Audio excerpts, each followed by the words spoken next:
given that fintechs are now challenging the entire structure and the commission structure, how will that change life for Axis Bank? So yes, you will always have new players coming in who will challenge the incumbents, and invariably they will go after the so-called what they see as the juiciest parts of the business. Please understand that one, banks are not just sitting and allowing the fintechs to come in and take over the juiciest customers. We are also investing in the digital side of the business in a very, very big way, and I think as time progresses, fintechs will find it more and more difficult. Secondly, I think fintechs are also realizing that RBI has placed clear rules in terms of how they can and should engage with the customers. If they want to engage with the customers in a certain manner, there is a front door through which they need to come and take a license and then follow the norms of what the license are.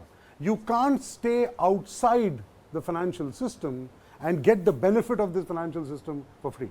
You need to play it in a certain way. That playing means that it requires higher costs because you need to serve the customer well. You need to, if the customer has a complaint, you need to cater to it. There are certain collection methods you need to use to be able to collect the money from the customers, which means you need to play the game in a certain way. So that's the second part. I mean, that fintechs is not just about going and making money. There are certain costs associated with it, which fintechs thought they don't have to incur when they entered the business. Again, here, if you look at, for example, the kind of investments we are making on the digital side, we believe that in many cases, we will give run for the money to the fintechs because they are in direct competition with us. In many cases, it makes sense for us to actually partner with them because they become not only we can take products to the marketplace with them, which make more sense to the customer. In many cases, they become a front end for us to source customers.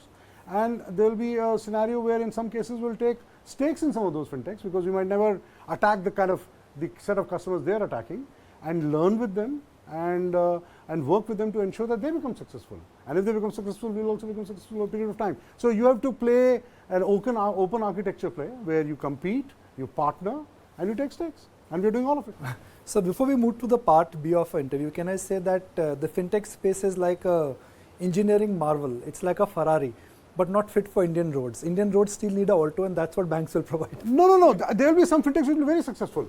I don't want to say that fintechs no, they will in some cases become extremely successful and they will emerge as a clear competition for banks. But there will only that many fintechs who will be able to scale and play that game to that extent. But the Indian financial system is large enough to absorb why do few fintechs?